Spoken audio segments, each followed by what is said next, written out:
Voy a presentar esta sección. Este es un podcast de noticias populares, el multimedio de la corriente clasista y combativa. Y vamos a presentar historias del PCR. A mi lado se encuentra el camarada A, un compañero del Partido Comunista Revolucionario. Vamos a conversar un poco sobre un contexto específico de la Argentina que abarca puntualmente del 50 en adelante. Así que bueno, bienvenido, muchas gracias por estar acá, por darnos la oportunidad de entrevistarlo. Si le parece bien, voy con la primera pregunta y así vamos conversando. ¿Cómo era el contexto político y social cuando empezaste a militar?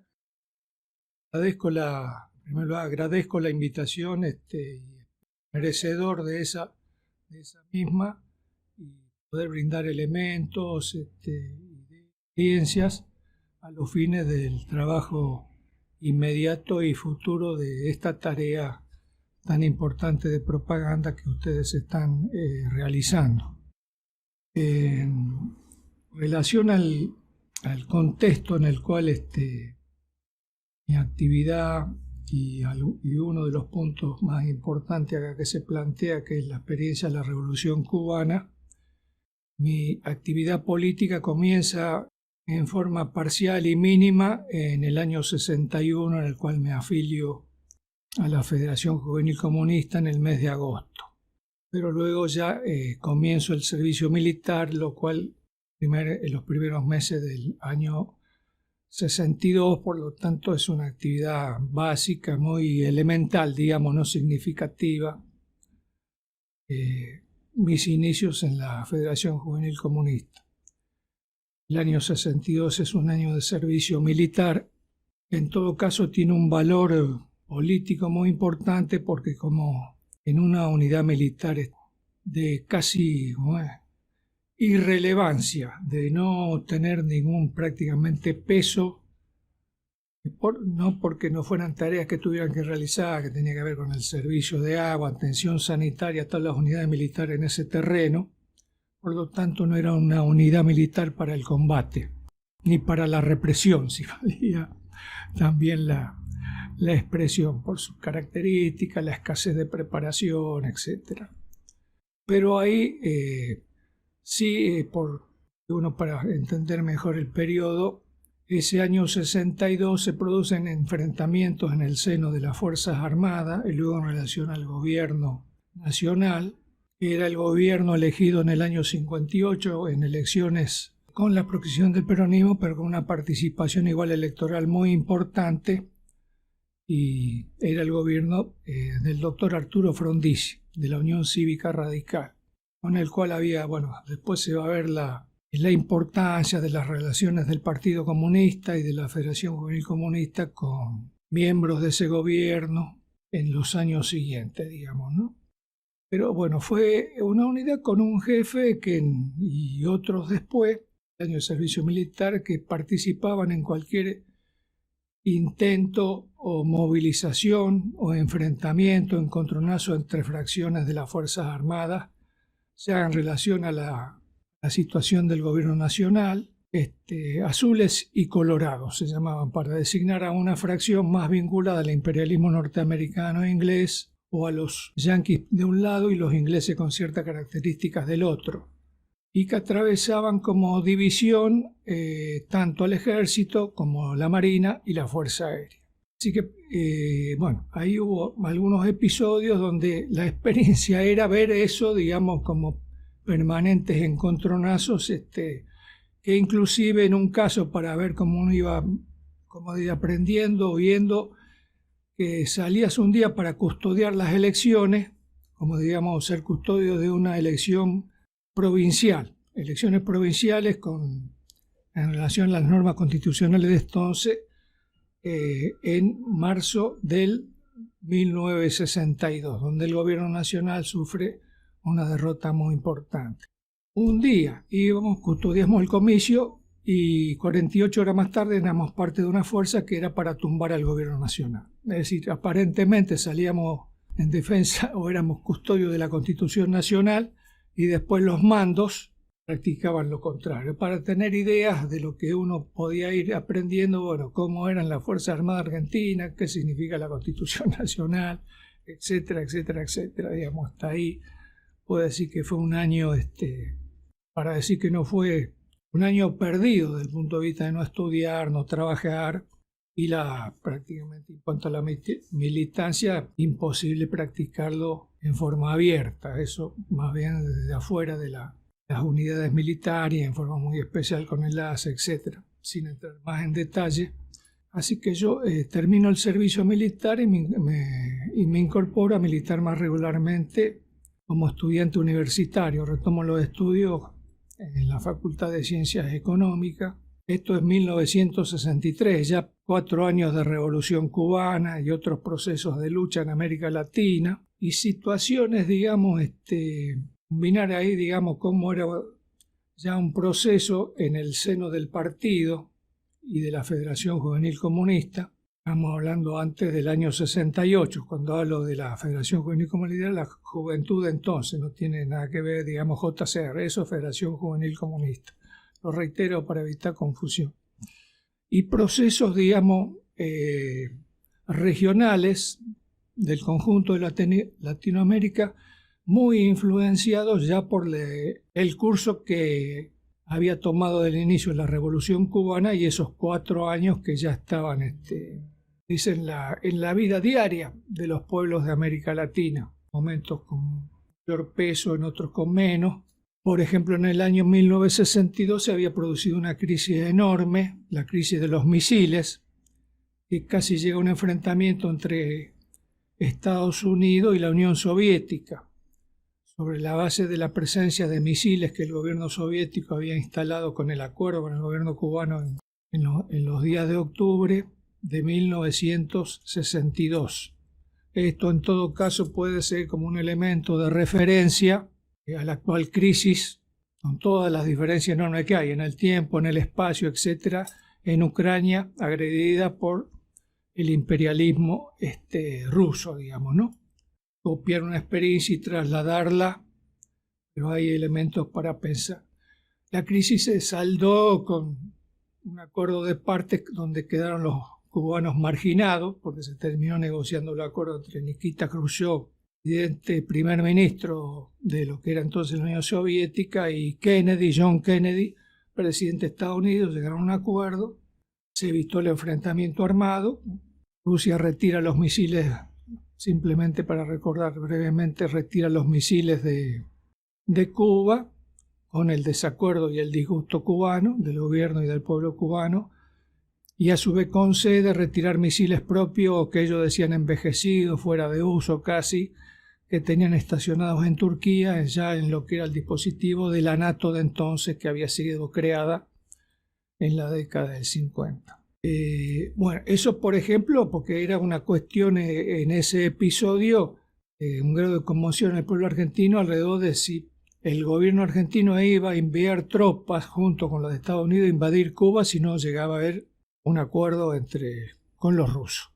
Y el gobierno, bueno, por la enorme presión había en la mayoría de la opinión pública, podemos decir, después hubo movilizaciones del movimiento estudiantil, donde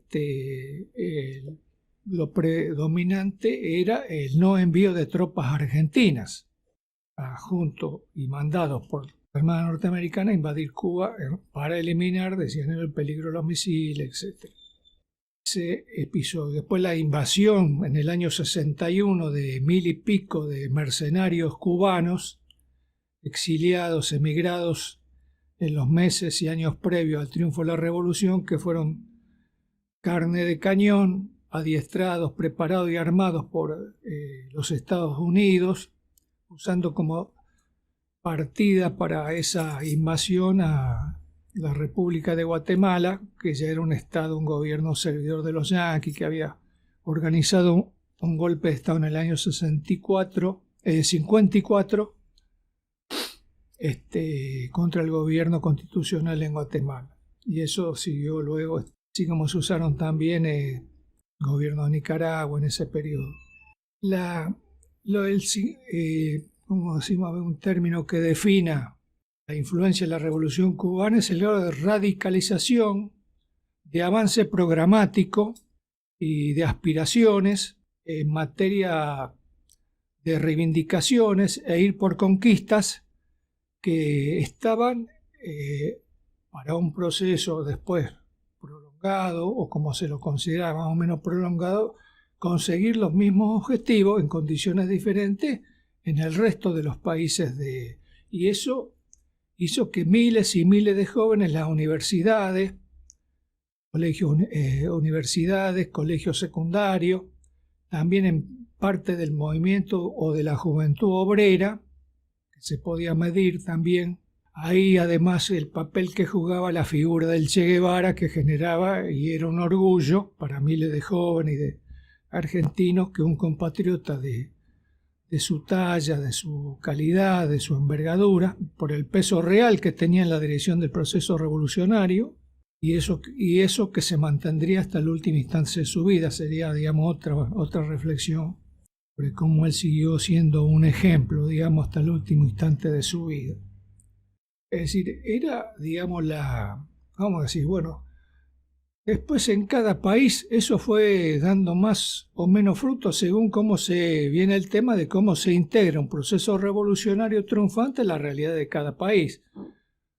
No es que se copia, se toma un proceso y se traslada A más B más C, que eso hacía ya un punto en el seno del Partido Comunista y de la Federación Juvenil Comunista, en eso de ganar y tener entusiasmo y decisiones de avanzar más en el programa y en la lucha en el proceso revolucionario argentino, que hasta ese momento, por la práctica, ya estamos hablando años 60, bueno, podemos fijar un año 62, esto en relación a lo que es el proceso de ruptura, en qué año más o menos se establece como fundamental para tomar como punto de referencia 1962.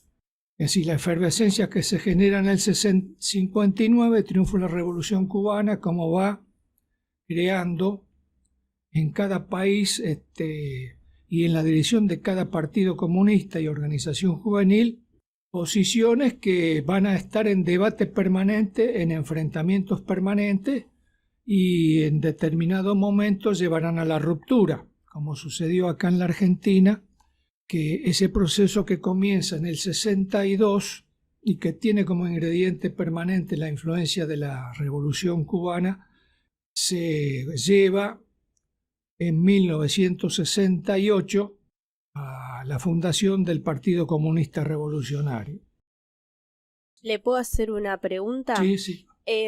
Respecto a esto de la influencia de la Revolución Cubana, voy a quedarme un cachito más ahí, que vos contabas esto de la reivindicación de ciertos derechos o ganar conquistas.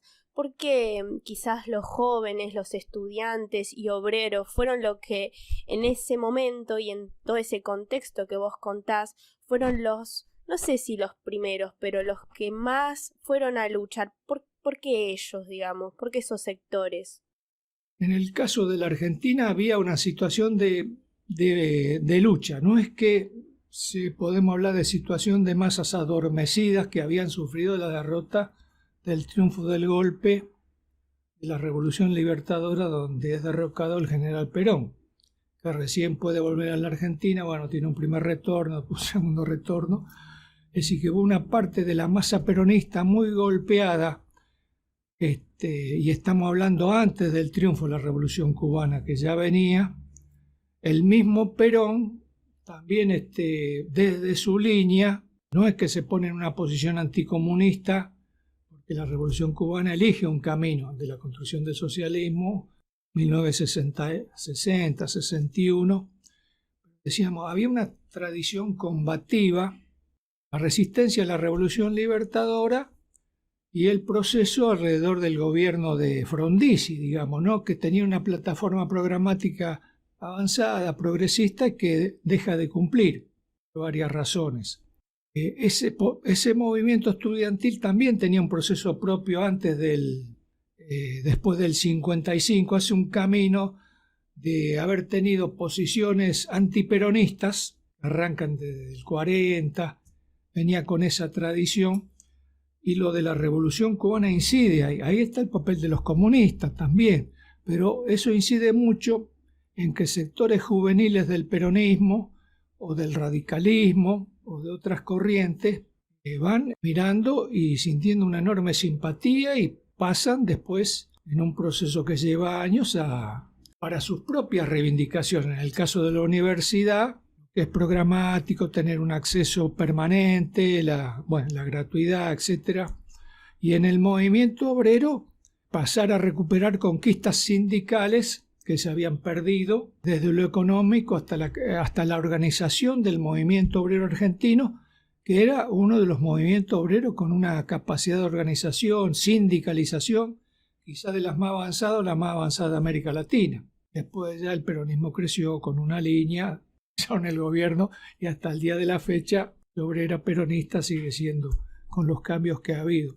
Es decir, impactó, digamos, de otra parte, sin dejar de ser peronista, socialista, radical, manifestaba también, es decir, no es solamente ir a militar con el Partido Comunista o con la Federación Juvenil Comunista, sino más allá de... Ese fue, digamos, lo que creó mejores condiciones, digamos, para...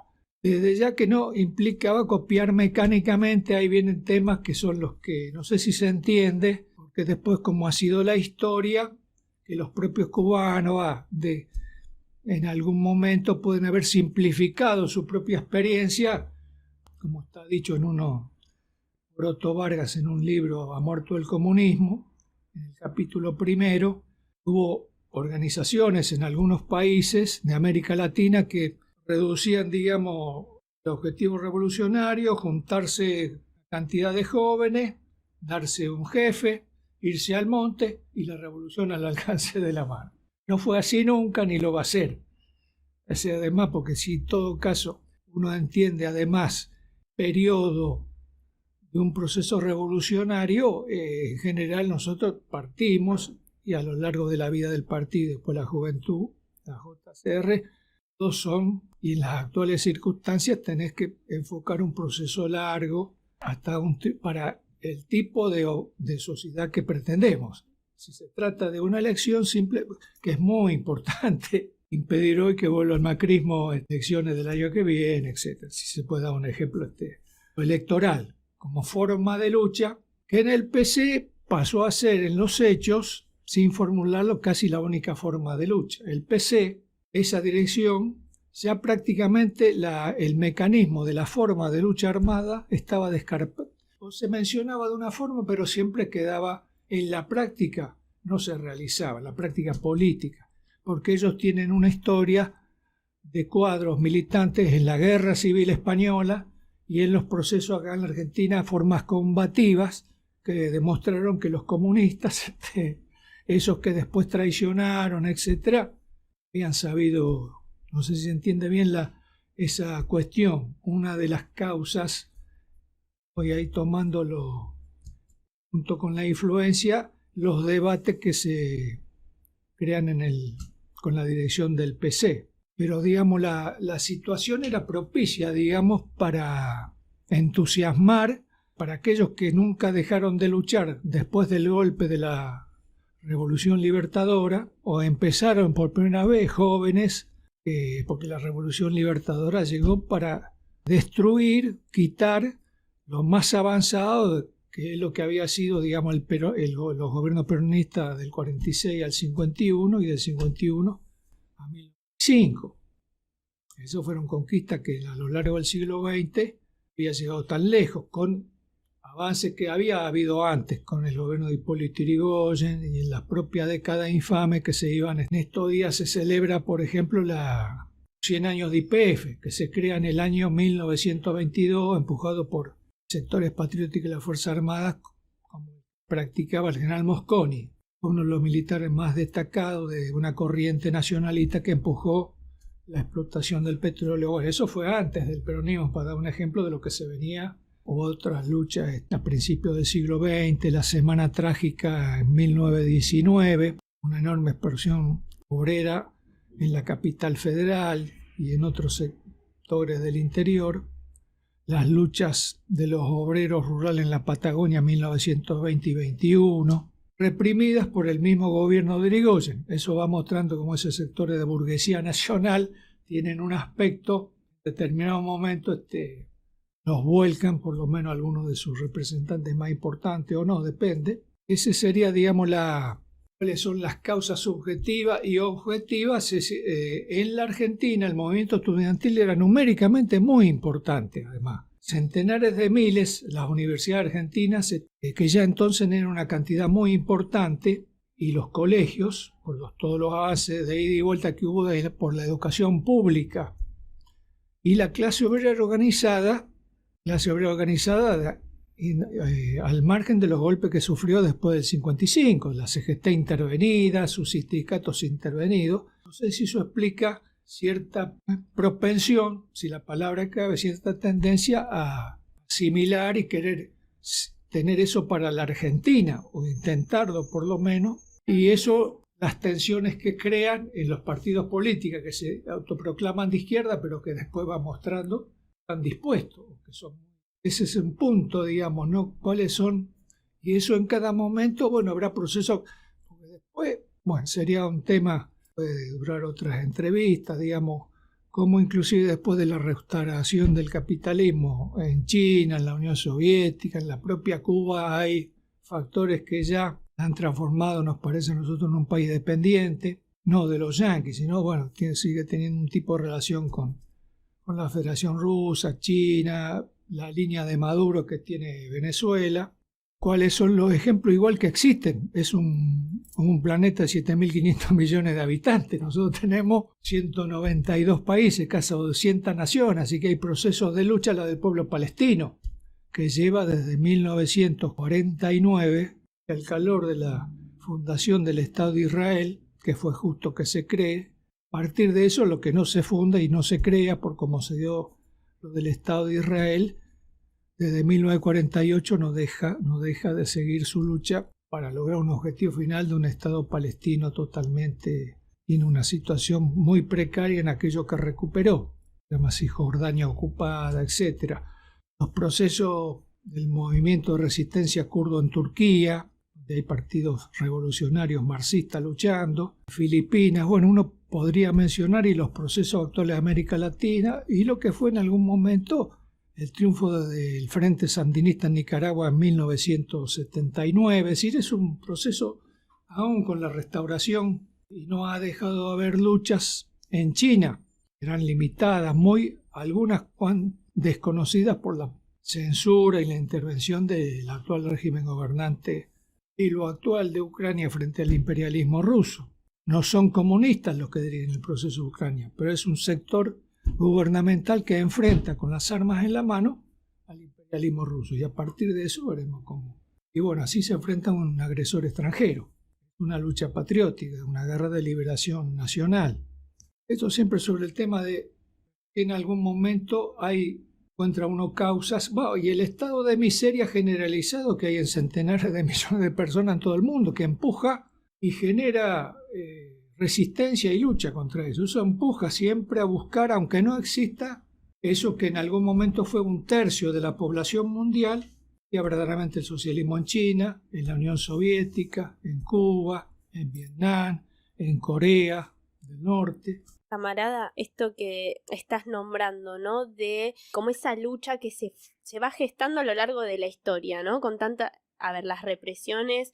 Me gusta cómo estás contando esto de la ida y la vuelta en la historia, porque es toda una construcción sin dudas.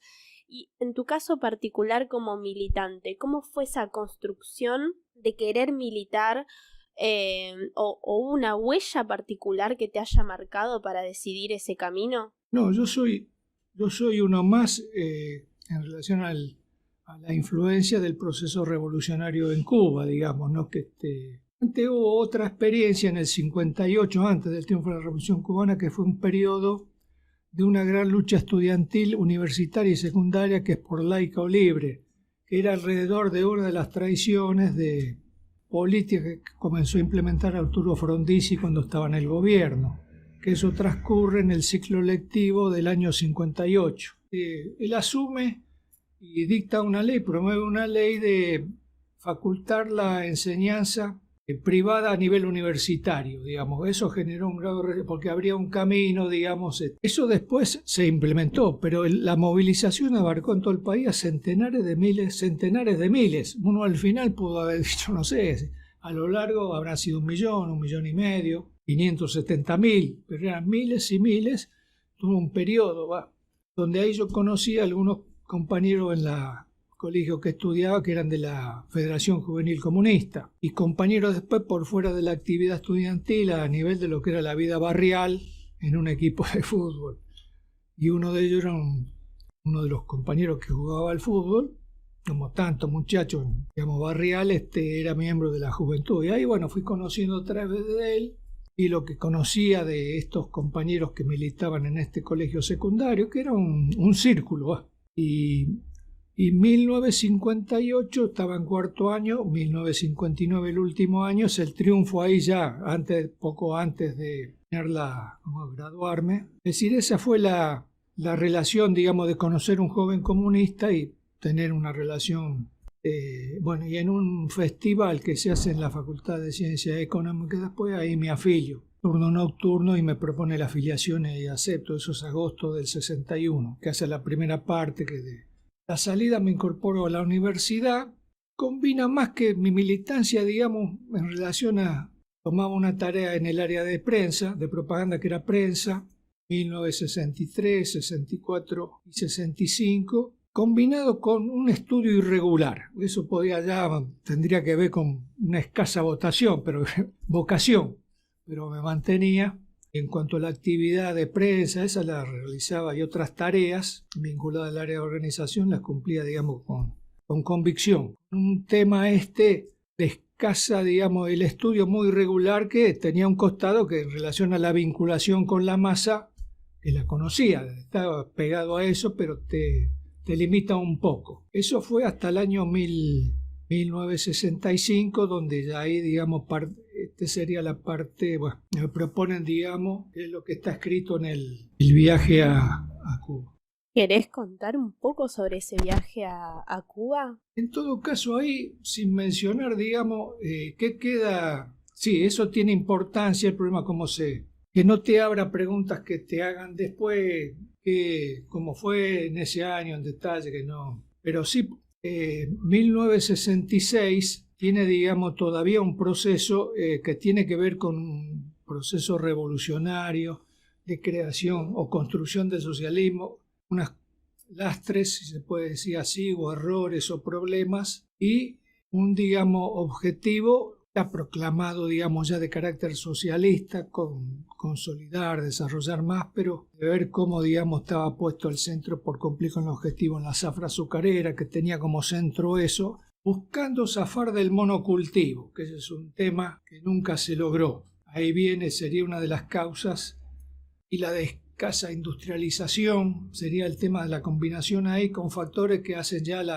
al debate y a la lucha de línea, donde el Che va tomando un camino, teoría, con Fidel a la cabeza decide otro camino. En todo caso, ¿qué aparece ahí como ejemplo importante en ese año? Rumbo que después tomó definitivamente Cuba. Ahí estaba planteado a nivel internacional un debate abierto, una polémica abierta entre la Unión Soviética y la República Popular China, en vida de Mao, que para nosotros eso lo estábamos empezando a ver en parte, todavía la visualización de China como un estado dictatorial proletariado y que se contraponía a las políticas que estaban en la Unión Soviética, que no tenían nada de comunista, de socialista, para entender mejor la situación nacional acá. Ese año tienen el mes de enero principalmente un enfrentamiento público, porque hay una reunión internacional al calor ahí ya está abierto otro proceso que impactó muchísimo también en la Argentina, también en la juventud,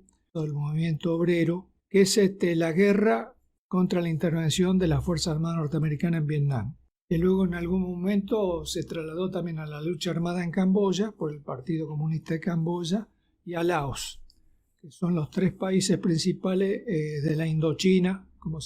Indochina quiere decir el conjunto de estados y después no sé si entra Tailandia, Singapur, pero eran 3 procesos revolucionarios de enorme peso, por la magnitud del enfrentamiento armado.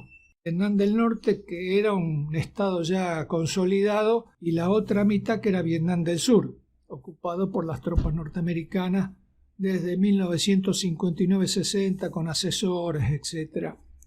Y China como una gran retaguardia de ese proceso. Pues si uno mira el mapa, está China arriba, la frontera sur, y luego está Vietnam, formando, que fue de una gran ayuda tener a una retaguardia con un país de la potencia que significaba la República Popular China en las condiciones dirigidas, digamos, con la dirección de Mao Zedong, ¿no? Ahí se produce un enfrentamiento, hay una reunión internacional que se llamaba la Tricontinental. Fue un momento de reunión de delegados de países, etcétera, donde confluían la Unión Soviética, ha restaurado el capitalismo, Cuba con los problemas que tenía más cerca ya de la Unión Soviética, y otros movimientos de liberación nacional de lo que llamamos el tercer mundo, África, Asia y América Latina.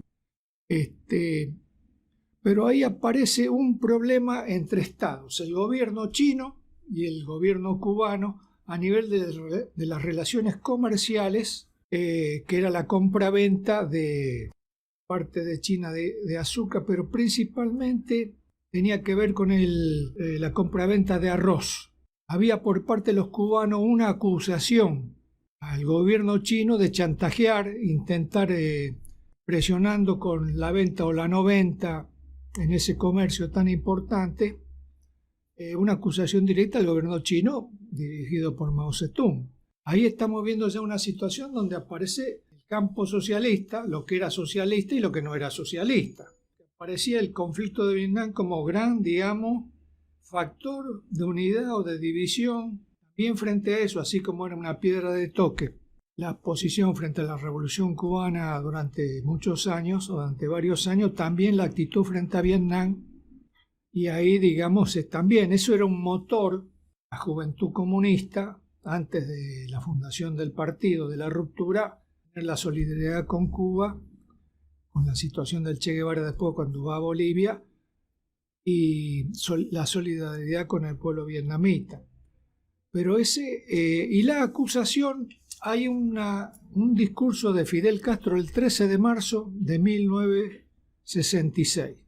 No me acuerdo en detalle porque esa era una fecha de homenaje a uno de los grupos revolucionarios que se crearon para luchar contra el dictador cubano Fulgencio Batista. Estaba el 26 de julio con la dirección de Fidel, el Che Guevara, Raúl Castro, y estaba este grupo, el Directorio Revolucionario 13 de marzo, un grupo con base social en la pequeña burguesía urbana, en otras ciudades, militantes estudiantiles, que organiza en el año 57 una acción militar de asalto a la Casa de Gobierno para liquidar físicamente al dictador cubano Fulgencio Batista. Una acción revolucionaria de esas muy especiales, que es un hecho. Fulgencio Batista se salva, el grupo atacante, bueno, con un heroísmo, etcétera, enorme y capacidad.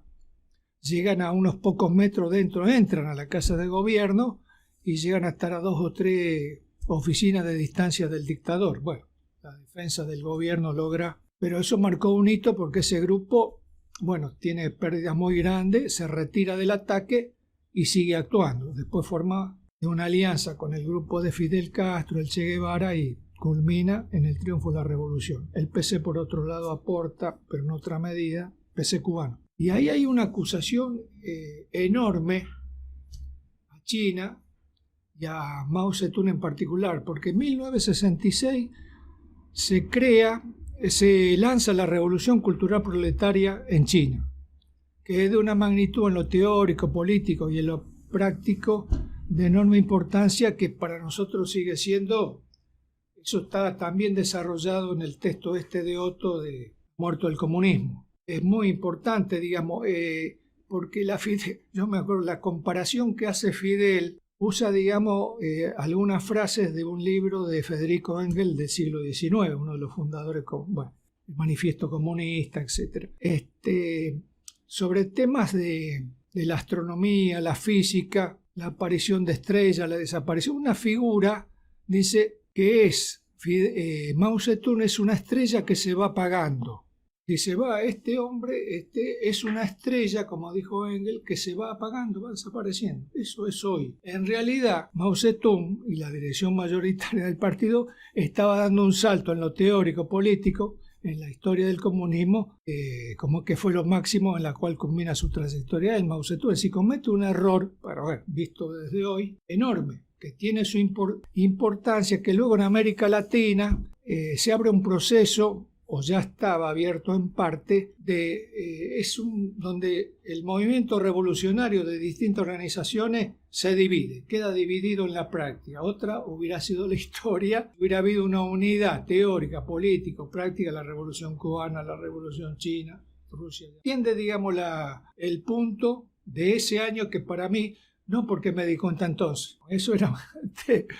Eso visto, como se dice en el fútbol, con el diario del lunes te trae todos los resultados. Eso después está claro, enorme error de yo.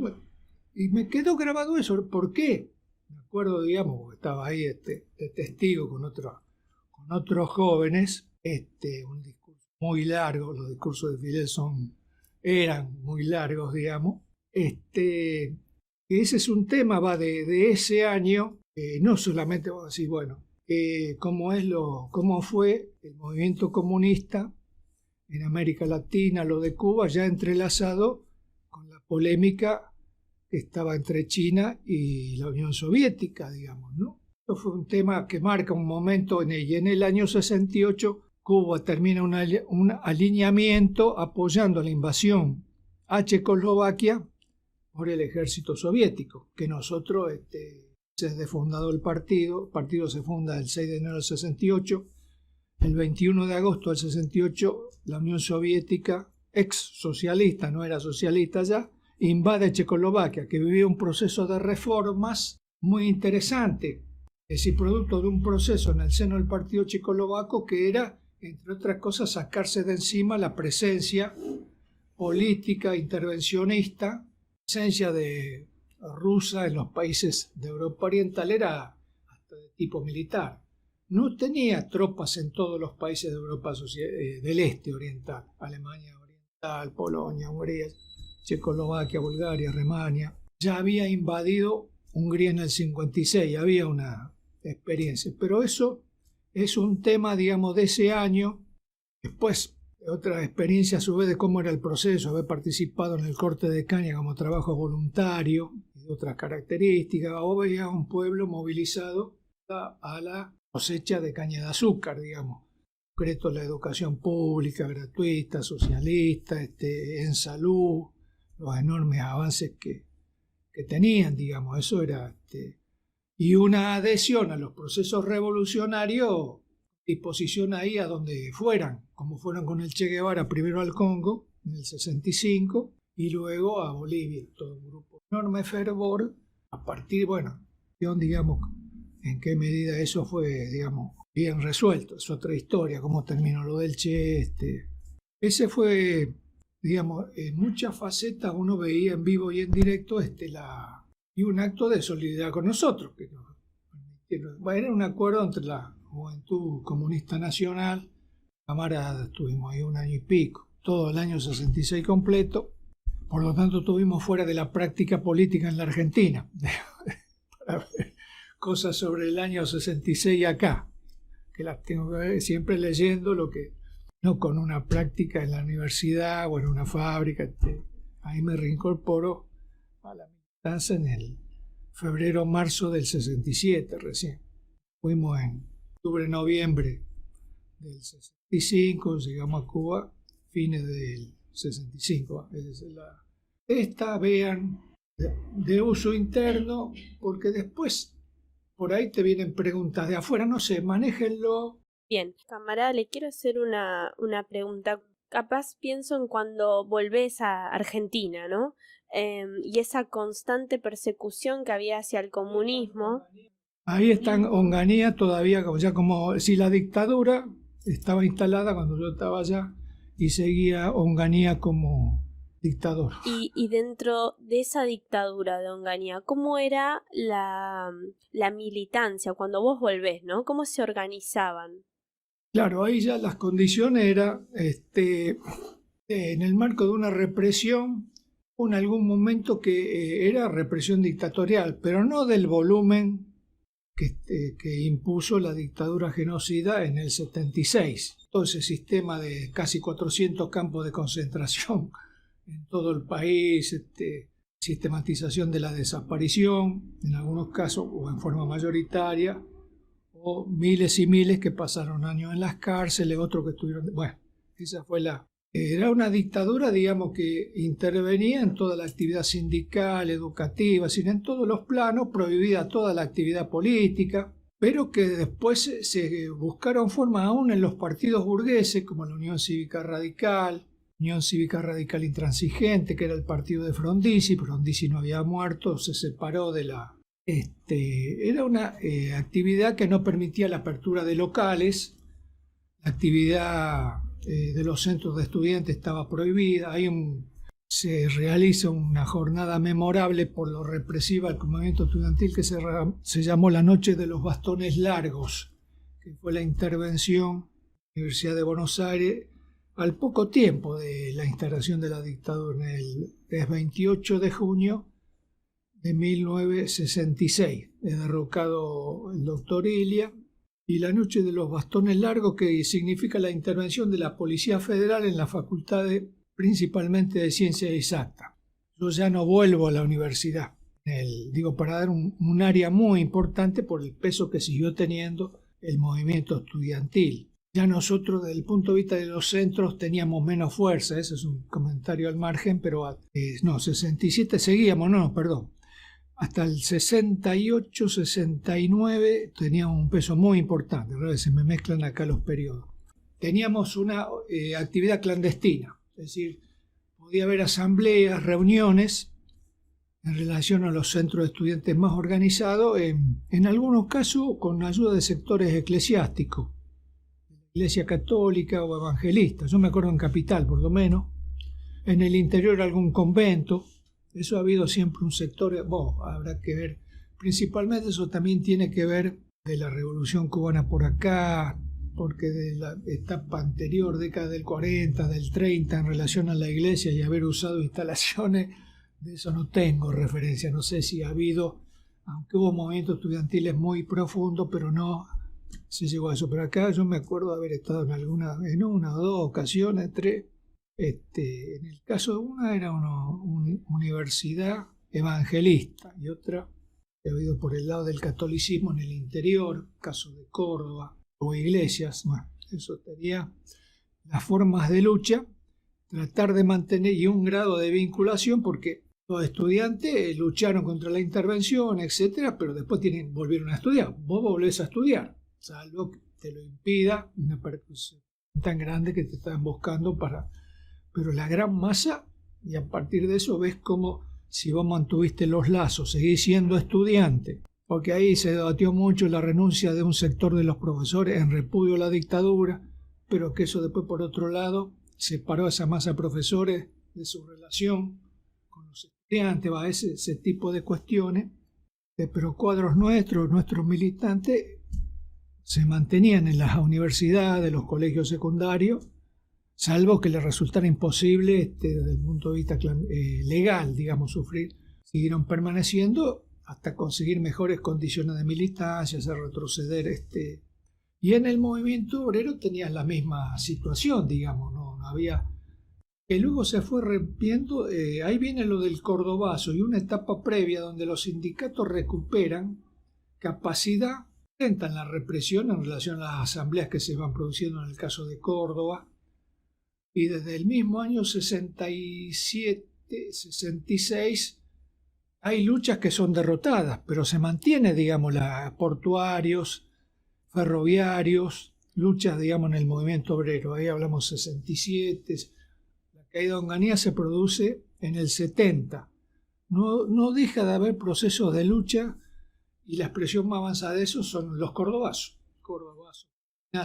Piazzo, Cordobazo, Nuevo Rosariazo, en ese escalón. Lo principal Eso es y eso va dejando, aunque no tenga leyes que lo fundamenten, vos en los hechos vas conquistando las formas tradicionales o más avanzadas. Eso tiene que ver con los cuerpos delegados en grandes fábricas como Renault, en Córdoba, el movimiento estudiantil, ahí donde se producen Corrientes, Rosario, se van estabilizando en cierto grado y medida nuevas direcciones y cuerpos de delegado, ahí donde se logra adquirir esa forma, el proceso más avanzado. Pero, digamos, se sigue militando en la clandestinidad, que ya con una historia de presión dictatorial desde el siglo XX apenas comenzado. Recién con el gobierno de Irigoyen asume un gobierno verdaderamente democrático, digamos, ¿no? Porque vota la mayoría del pueblo por la ley Sáenz Peña de creación del voto popular, no votaban las mujeres todavía. El proceso anterior hasta 1916 era un proceso fraudulento, el fraude oligárquico, como se decía, donde, bueno, había, digamos, una lucha permanente por acceso a los derechos más elementales en lo sindical, se produce la reforma universitaria en el 18, por ejemplo, ¿no? Hay una historia larga en el siglo XX del movimiento obrero, del movimiento estudiantil, del movimiento campesino con la creación de la Federación Agraria la lucha agraria de 1912. Ahí se crea en Santa Fe la Federación Agraria, con un sector del campesinado medio, en parte del rico. Es decir, una larga lucha, por eso que tiene antecedentes y está esa capacidad de organizarse para ver. Después, con la dictadura de la represión, llega a un grado muy superior, que ocasionó mucho más dificultades Pero en relación a la de Onganía, a veces se llegó a decir, si eso se exageraba, decir, no, Onganía no fue una dictadura, se decía dicta blanda, dicta dura, dicta blanda. No es dicta, había represión, si eso no, calibrando bien las diferencias que hay con esta dictadura del 76, la de la Viola. No es que fue un demócrata cualquiera, pero permitía por sus propias contradicciones. Ahí viene un tema siempre de la vida política y de la labor de un partido revolucionario, que son en relación al enemigo. En la Argentina, teniendo tantos países imperialistas buscando y sectores nacionales que tienen diferentes intereses, vos podés encontrar en algún momento distintas situaciones que vos podés aprovechar.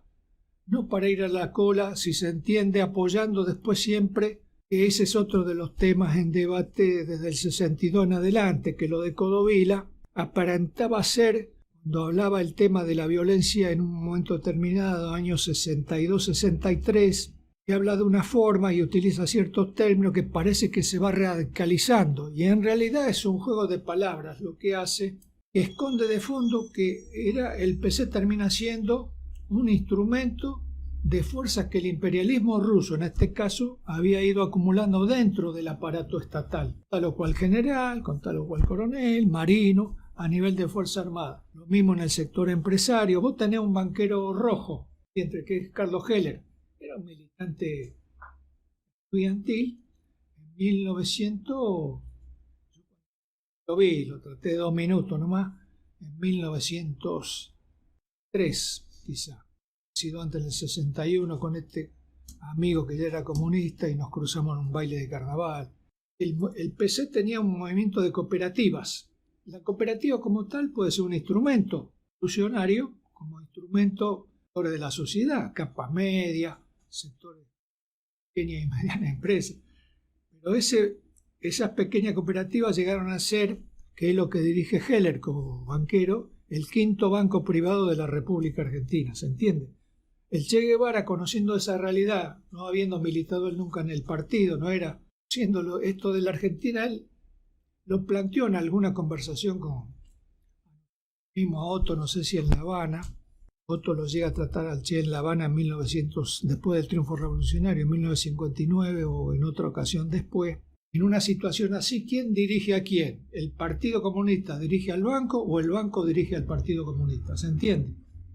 Es un partido que ya su esencia, y esas pequeñas cooperativas, de las cuales, una de las cuales la dirigía la familia Heller, Este Heller que te digo, el que conocés, viste, el diputado Carlos Heller, bueno, ese es un militante comunista, el padre era comunista y militaban en una cooperativa de consumo, viste, de un nivel que trabajaba principalmente con pequeños comerciantes, viste, o empleados que podían buscar un determinado tipo de crédito, viste, te estoy hablando de la década del 60. Porque ahí yo cuando estaba en la universidad en el 63, con otro de los compañeros que militaba conmigo en la carrera de contador, trabajó en esa cooperativa. Y te cuento como anécdota para cómo era el PC, cómo fue siendo, vale, que trabajaba en esa cooperativa en la zona de Munro, cerca de Vicente López. Un periodo que, bueno, trabajó ahí, a veces venía, era un muchacho físicamente, viste, alto, apuesto, casi llorando. ¿Y por qué lloraba? Casi porque lo maltrataban en la cooperativa. El padre de Heller y el mismo. Y yo me digo, no entendía. Pues sí, son comunistas. Claro, años después, llegamos a la conclusión, viste, de lo que fue el partido, cómo degeneró bueno, esos tipos iban construyendo, no tenía andamiento sólido, Eso, digamos, al día de la fecha vos seguís teniendo al PC subsistido, etcétera, y tenés, digamos, cómo trabaja dentro del kirchnerismo, si querés, para tomar. Y que fulano, que son tapados del PC, lo que se conoce, ¿viste? Es un sector, aunque el PC como tal, columnas de decenas y decenas de miles, es un peso que viene de un periodo que acumuló. También tomó lo de la Revolución Cubana, pero eso no para un apoyo sólido en ese periodo, 62, 63, enfrentó al Che Guevara, tuvo una posición activa de solidaridad con el Che ya en Bolivia, bueno. ¿Qué más de Cuba decís vos en relación a...? No, por ahí... la militancia claro. mía, decía. ¿Cómo fue a partir del 67? Es otro tipo más, una tarea siempre en el área de propaganda en Capital, con una menor vinculación a la lucha de masas, y después una tarea inmediatamente en el mes de enero 68, donde ahí sucede el episodio, secuestro y tortura. Esa tarea la tomo desde el año enero 1968. Y ahí, bueno, esa parte, digamos, preguntas sobre, bueno, ¿y dónde vivía fulano? ¿Cómo era otro? ¿Viste? No sé si después se entiende, ¿viste? La actividad mía. Justamente te quería preguntar por ahí, que vos ya hiciste hincapié, ¿no?, en este suceso. Nosotros lo habíamos pensado como en la fecha, ¿no? ¿Qué sucedió el 10 de junio de 1969? Ahí vinculado como está dicho en la revista donde se hace el reportaje, no hay mucho más, pero está una tarea vinculada a la dirección del partido. Por lo tanto, de haber entregado todos los datos que yo tenía, que era de todos los compañeros, bueno, eso tenía que ver con la coordinación de su actividad, de crear las condiciones, dónde se iban a ver, etcétera. Lo que, ahora, ¿cómo? Es decir, a mí me detienen, el problema de la detención, comienzo en la calle, es lo que no se pudo aclarar. Es decir, no es que después hicimos una investigación y pudimos saber bien.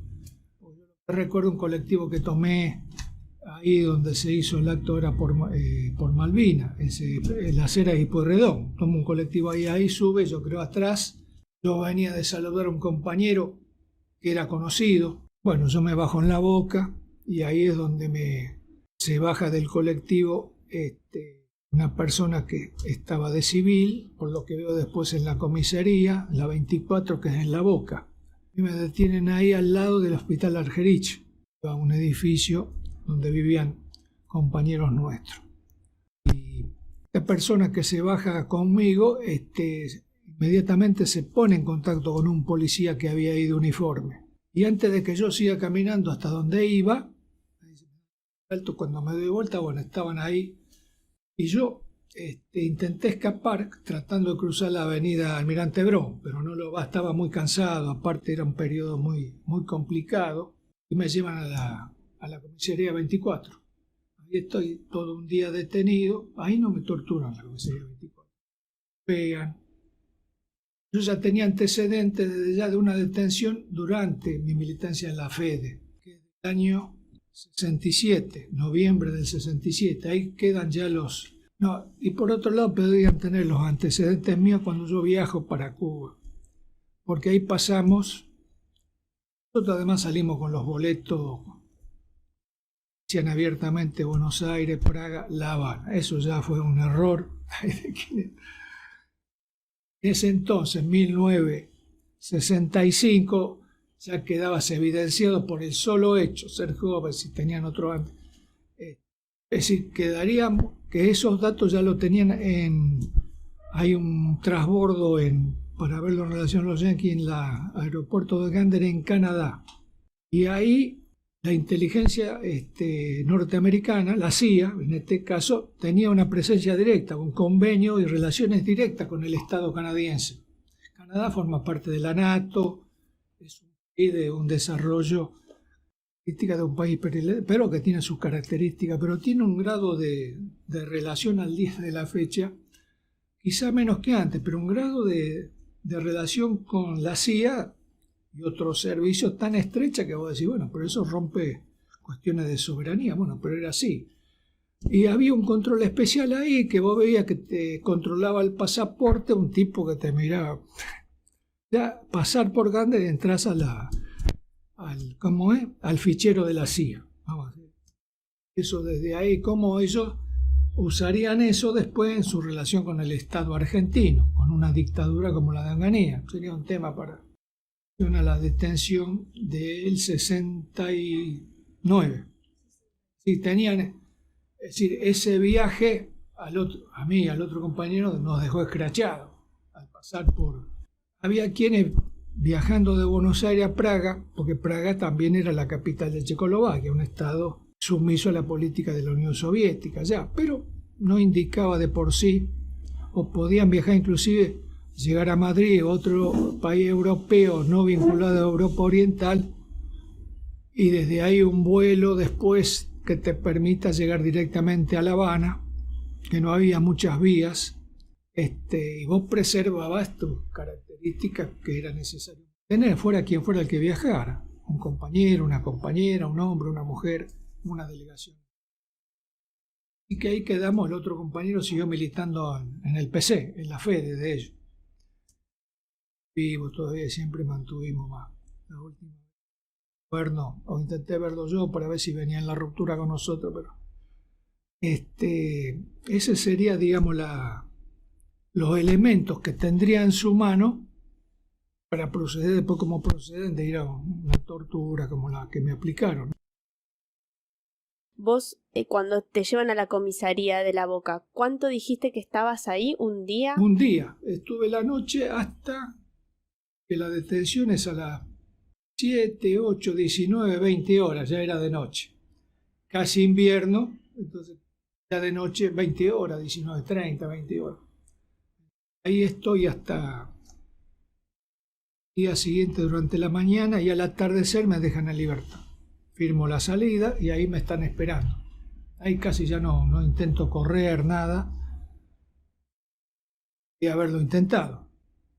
Y ahí, de ahí, bueno, ahí es el secuestro. Es decir, al día siguiente, a la salida de la comisaría 24, esa tiene una triste fama, es una comentario al margen.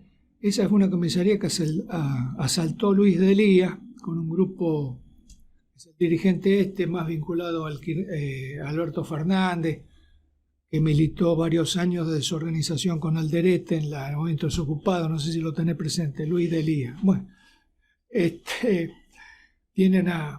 ahí cometieron el asesinato de un militante en la década ya del 2000 y pico, creo, ¿no? Y fue él con un militante avanzado ahí, ahora estamos hablando 2000 y pico, ¿no? El barrio vinculado a su agrupación y a otros grupos, fue asesinado. La comisaría, quemaron la comisaría, etcétera, y después Delía fue juzgado y condenado.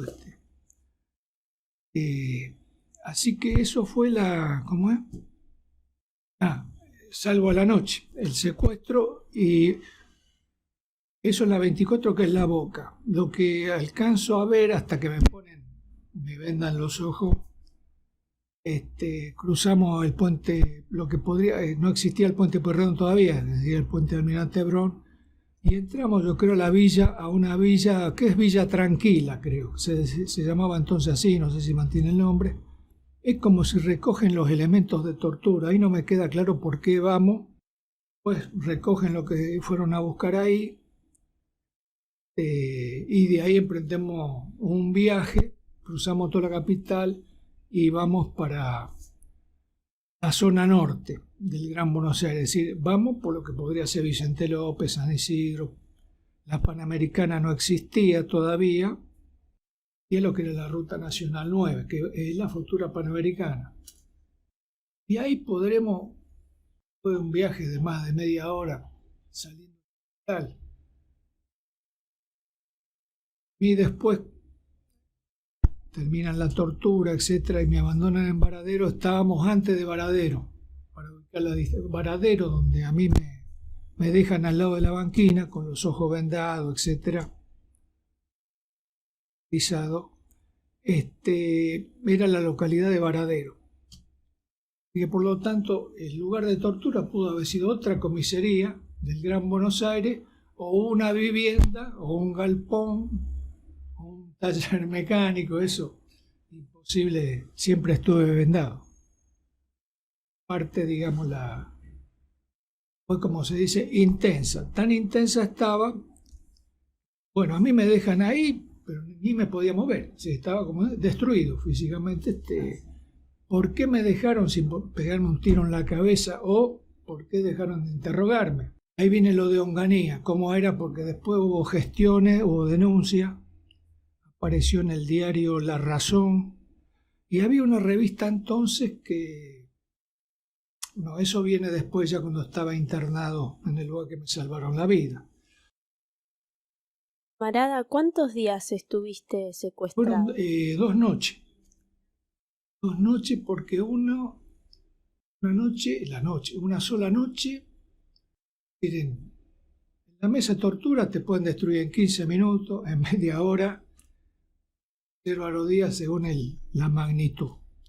Pero en el caso mío, ya a las pocas horas ya estaba, me tuvieron que bajar momentos para que descansen ellos. Bueno, es una tarea, cada uno de esos, pensar la cabeza que tienen, digamos, eso está en el relato. También ahí hablo más de lo que te puedo decir ahora, pero efectivamente eso fueron horas muy intensas donde aplicaron el mecanismo ¿cómo es? La picana, ¿viste? Y con golpes en la planta de los pies, con una varilla que podía ser de metal o una cachiporra, es decir, siempre vendado,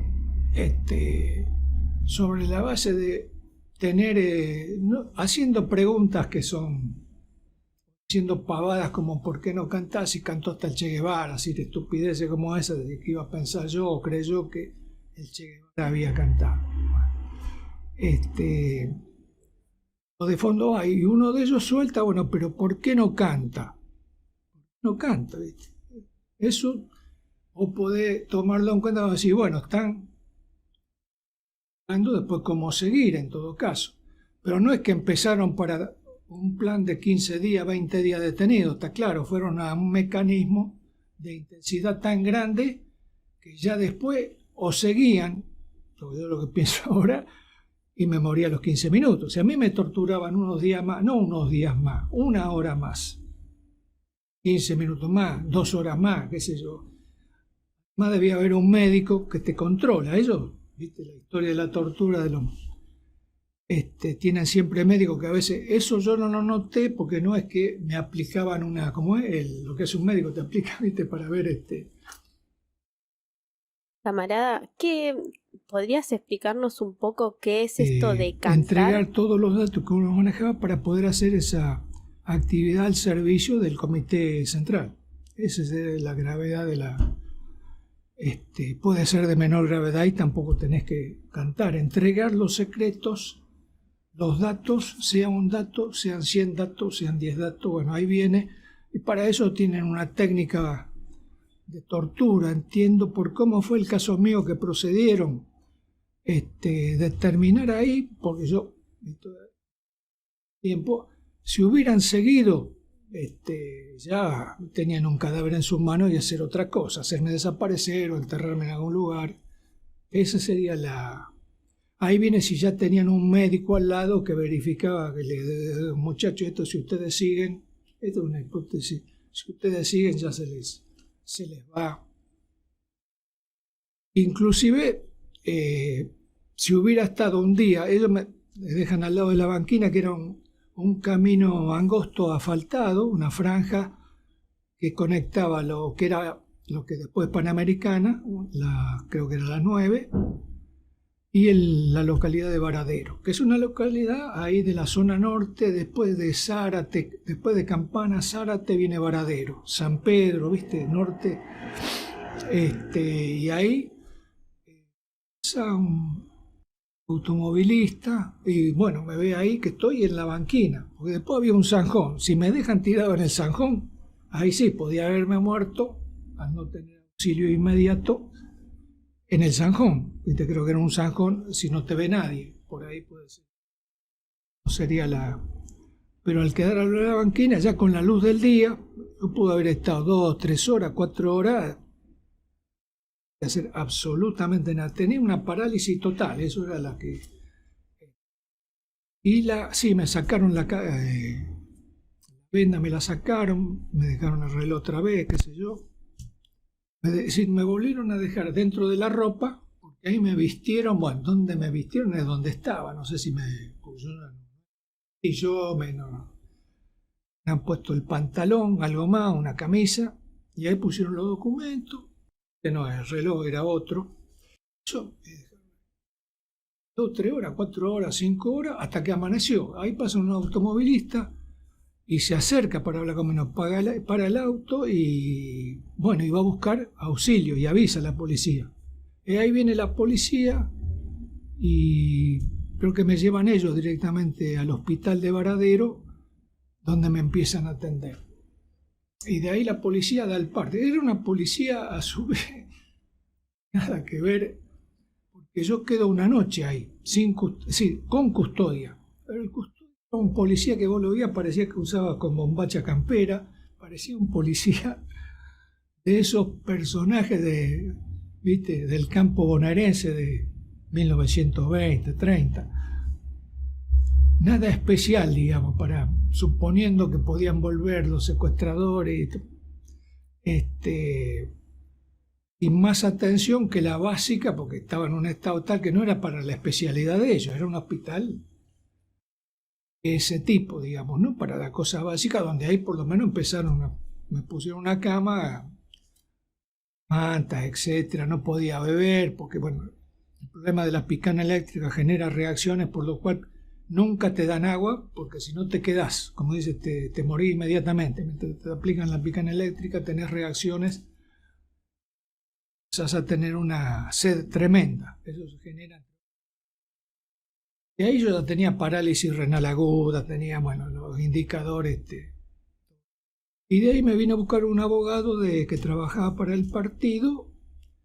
Misma mañana que estaba, estuve 2 noches ahí, no me acuerdo, estuve por lo menos una noche, sí, estuve ahí, y al día siguiente creo que ya vino un abogado vinculado al partido a buscarme, creo que con una ambulancia, y de ahí fuimos hay un instituto en la capital, está ahí en Villa Urquiza, un instituto cuya especialidad principal es la atención a los problemas renales.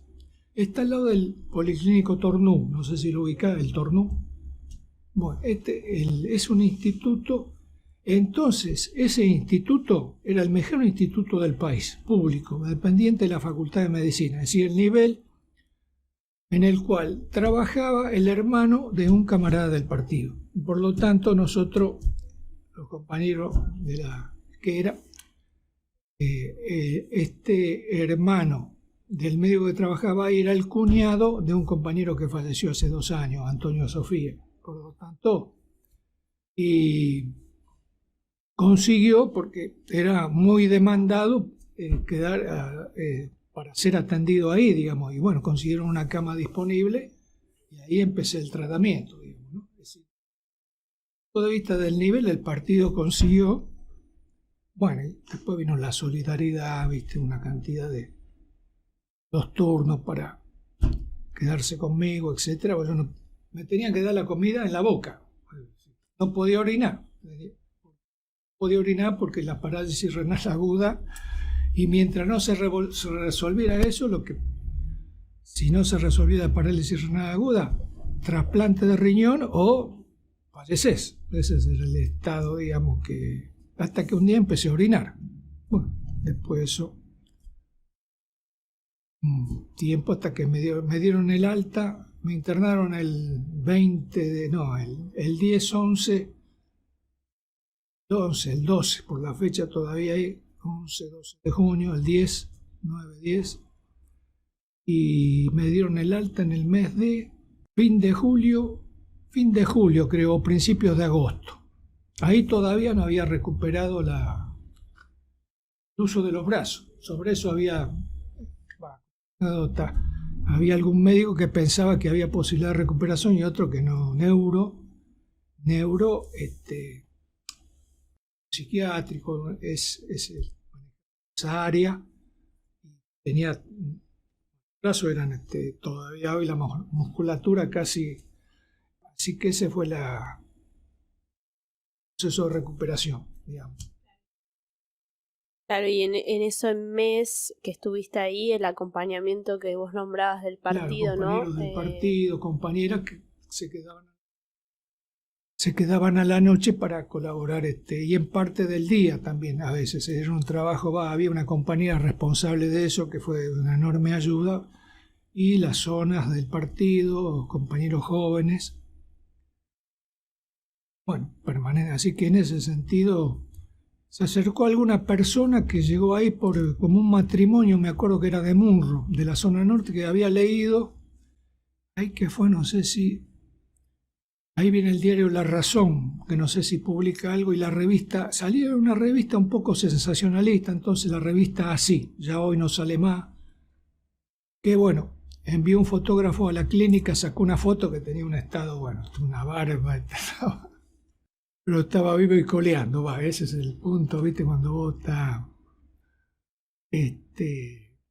y en los medios, en cierto grado y medida, tuvo esa.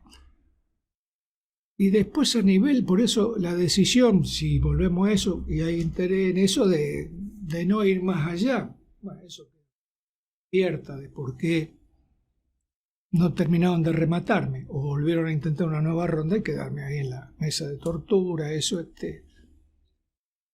origen primero, donde eso, lo de la calle fue una cosa accidental, el civil que se pone en contacto ahí, como eso no quedó claro. Yo vivía en un departamento clandestino con otro compañero, eso nunca fue allanado, así no es que me habían detectado ese periodo así. La represión se mantenía porque hubo asesinatos, otros torturados durante la dictadura engañada, por eso digo no era, y eso es después del Cordobazo, ¿no? Estaba ahí.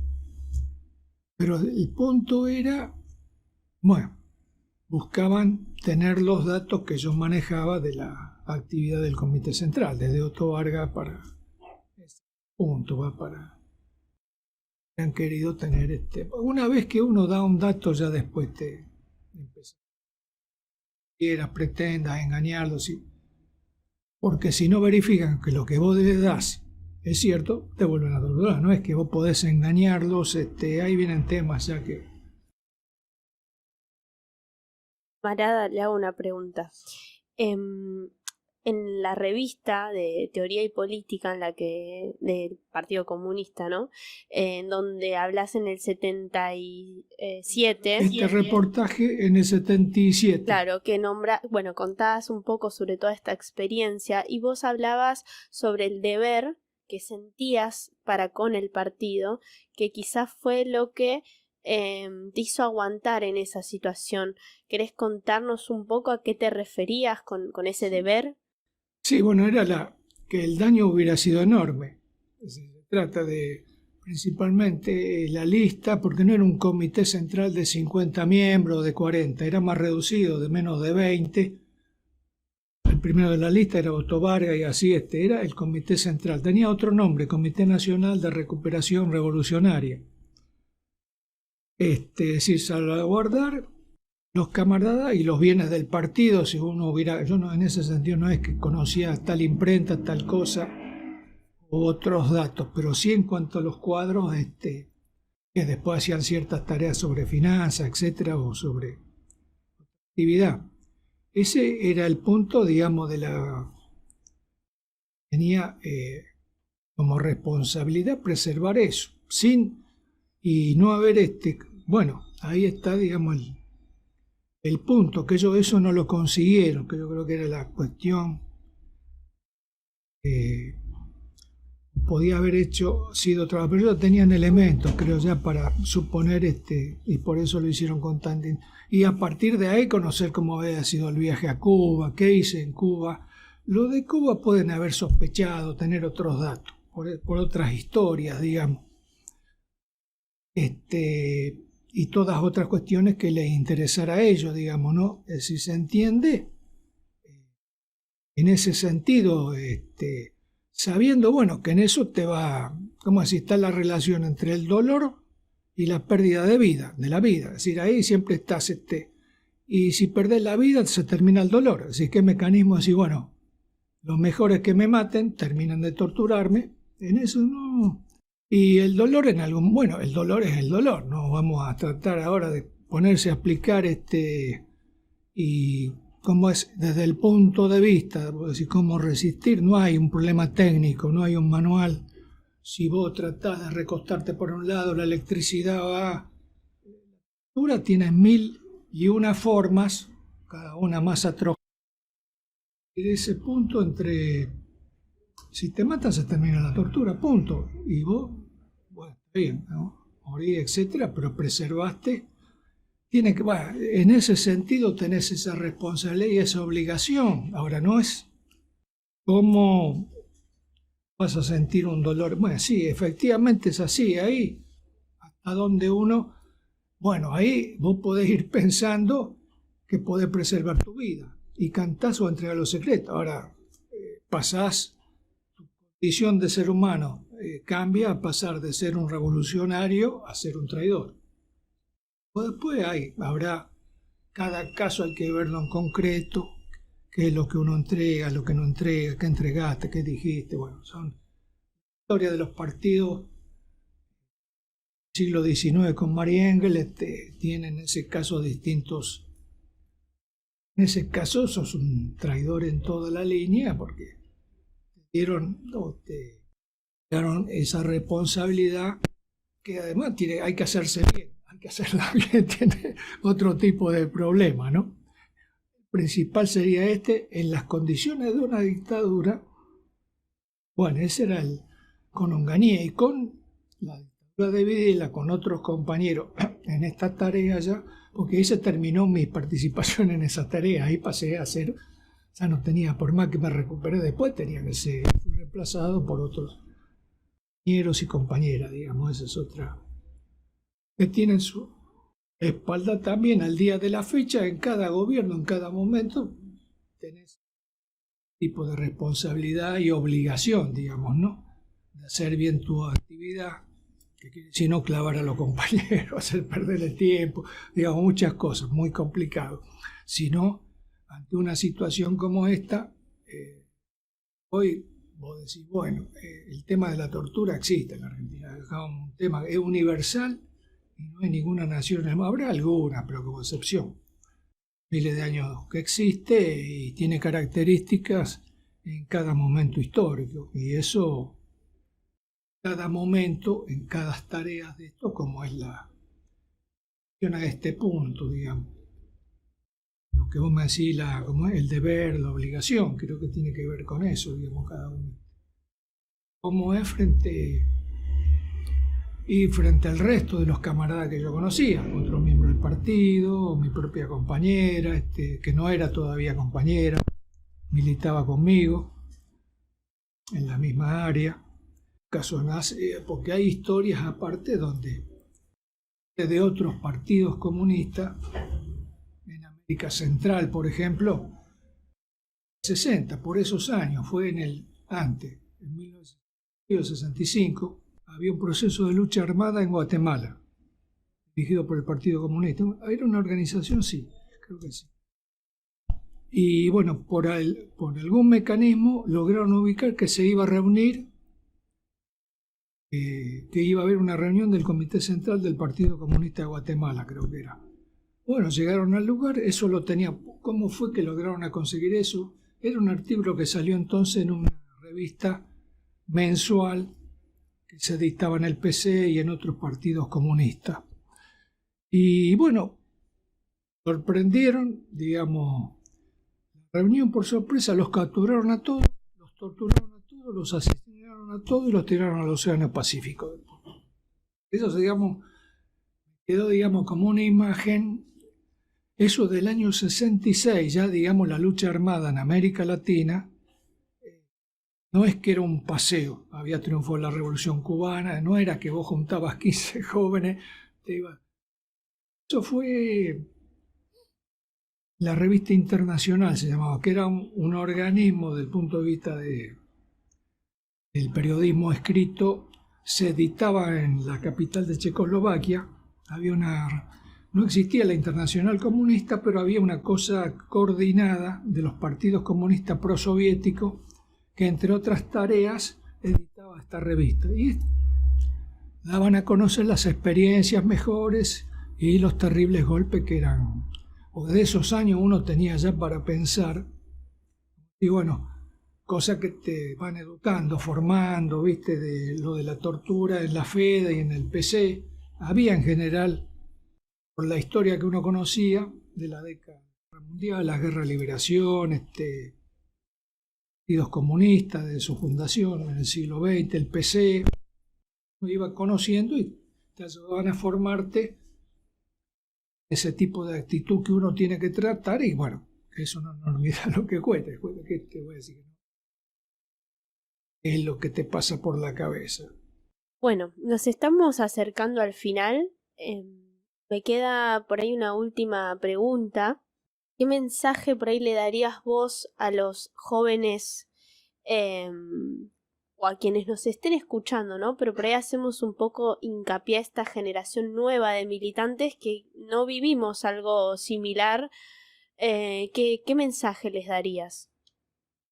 En algún momento, si hoy tenemos cómo es la militancia regular o más o menos regular en la Argentina, la FEDE, la CCC, la juventud de la CCC, que no tiene las proporciones ni la represión, hablando antes que ya tenemos caídos como Mártires López, como compañeros que asesinados en el Chaco. Nosotros tenemos un caído durante el primer gobierno de Cristina, segundo gobierno de Cristina, no con Macri después, sino antes.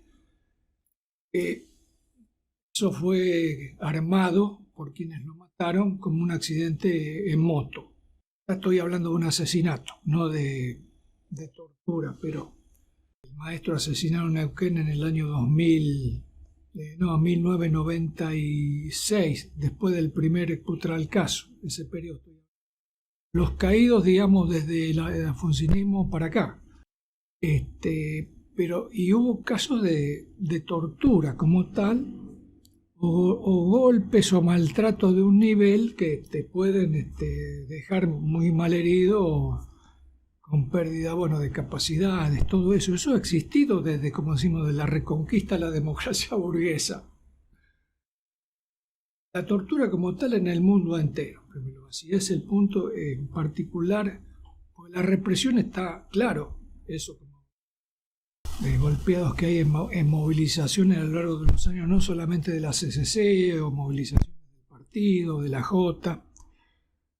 La propia inseguridad en general, eso ya de la población, es un tema también para verlo, cómo se ha agravado en un sentido donde te matan por un par de zapatillas, qué sé yo, viste, lo que los barrios, lo que es Rosario en manos del narcotráfico, que también torturan.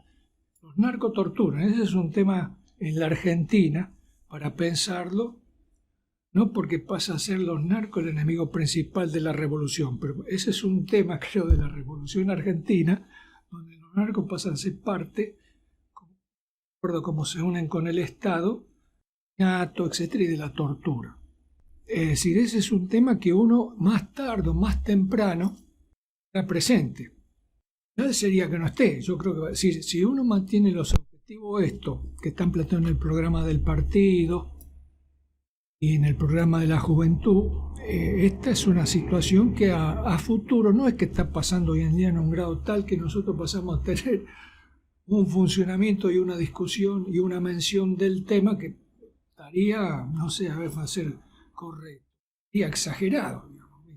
Lo que es la lucha, pues como la planteamos en el hoy, eso para no hacer una intervención sobre toda la línea, y a partir de ahí, pero porque ya tenés cosas básicas de los golpes que te puede dar la policía bonaerense, la policía federal, la policía de la ciudad.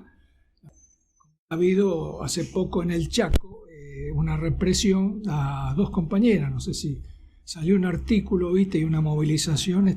Está de joven desaparecido que fue encontrado, ¿te acordás?, en una playa cerca de la bahía de San Borombón. Caso, la pandemia, que no está esclarecido. Un joven desaparecido que los últimos datos fueron que estuvo en manos de la policía y a partir de ahí desaparece de la unidad policial donde estaba y quienes investigan no, hasta ahora, la policía bonaerense le dio un caso de desaparición. Gatillo fácil, bueno, todas las cosas que en general para la juventud, pero que también puede haber un gatillo fácil para una movilización. No pensemos que ahora, viste, que han designado un nuevo director del CIDE. Bueno, el CIDE sigue existiendo, por más que el que lo dirige no aparezca como un antecedentes, como no viene de esa área. Agustín Rossi es el nuevo ministro. Tiene un familiar que conocemos en Santa Fe, cambiaron la interventora, viste los cambios en el Estado. Pero hay personajes del aparato represivo como Milani. ¿Te suena Milani? Bueno, para averiguar, de la inteligencia militar, del ejército, que tiene un caso por desaparición del periodo de la dictadura, de un desaparecido en Tucumán, el soldado Ledo, que estuvo acá en Quilmes. Y Milani es el hombre vinculado que se transformó en un militar ejemplar para el kirchnerismo. Y lo han tomado como un ejemplo, digamos, como tal, casi como un militar patriota. Dice, bueno, ha manejado la inteligencia del ejército a nivel nacional, de ser un subteniente o un teniente en Tucumán en 1976, escaló, bueno, tiene ese pasado y estrechamente vinculado al sector kirchnerista del gobierno nacional. Esto no quiere decir para cambiar la línea ni nada, nosotros el blanco es donde lo mantenemos todo, pero te quiero decir cómo es el Estado argentino hoy y otros ejemplos. Va. El mensaje, bueno, habría que precisarlo bien después. Nosotros lo que venimos haciendo, me parece que está bien, es permanentemente los caídos nuestros, los que murieron, todos los fallecidos, pero principalmente los caídos en la represión dictatorial, lucha antigolpista, y ahora en todo caso, en los casos que se vayan dando lo de Mártires López, es permanentemente levantar ese ejemplo. Cuando vienen los aniversarios, ese me parece, y sin entrar en algún detalle, viste que si no, eso estaría pasado, te volvés loco. Si vos entras a explicar lo que es eso, es decir, cómo fue lo del gordo Antonio Godí Álvarez, que se hizo un homenaje ahora el 23 de abril del 76. Bueno, lo que le hicieron a él fue atroz, hasta donde después conocimos, hasta que fue quemado, fue todo lo que le pudieron hacer a su cuerpo, inteligencia, su capacidad, etcétera, y todo lo que era, no lo quebraron más. Eso fue, como decir, bueno, compañero de la hermana, yo lo conocía el Eugenio, el hermano, ahí llegamos a un periodo donde yo lo veía por la tarea que tenía, lo veía el hermano, etcétera, así que me acuerdo cómo era él durante la dictadura, es decir, cada año que eso se haga puede parecer rutinario, pero no es rutinario. Después, no es una simple repetición. Ese sería un tema de decisión. Pues yo estoy vivo y coleando, te lo digo así. Soy un hombre afortunado. No es que voy de mi parte. Eso creo que es lo principal, digamos, porque después uno, como tal, voy a tener que plantearme los mismos problemas si me vuelven a plantear la misma situación. Teóricamente eso no está descartado que uno pueda volver a tener. Y bueno, ¿en quién? No voy a pensar en mí mismo, tengo que pensar en lo que fue el Gordo Antonio, los últimos, en Mártires López, lo que haría así, digamos. Un mensaje para mí mismo, todo eso. ¿Se entiende, digamos, desde el punto de vista, soy un hombre afortunado? He sobrevivido. Bien, camarada. Gracias por tu testimonio, por tus palabras. Antes de finalizar, por ahí te pregunto si hay algo que no te haya preguntado o que te parezca que faltó charlar y que quieras comentar ahora. No puedo, te digo, como el final que te digo. Después puedo volver y después pueden pedir más aclaraciones también, viste, ver ustedes después te pueden venir preguntas de los oyentes, viste, y tenés que bien, digamos. Respondés bien, es decir, por ahí es una cosa que no tenía, a ver, bueno, ¿y qué más hacía? ¿Qué fue? ¿Qué sé yo? Yo te digo lo del discurso, de lo que vi en general. Después más detalle. Que yo puedo, sí, está bien, lo voy a seguir. Resulta. Gracias por su experiencia. Gracias de verdad. Desde el equipo de Noticias Populares es importante tener estas historias del PCR justamente como vos recién nombrabas, ¿no? De seguir levantando esas otras historias. Esta también es una historia para pensar y que nos has dejado varias preguntas, pero que está bien, creo. O esta es mi humilde opinión quizás, pero pensar vamos a seguir repensando. Muchísimas gracias otra vez. Y bueno, esto fue el primer capítulo de Historias del PCR. Muchas gracias a quienes nos escuchan.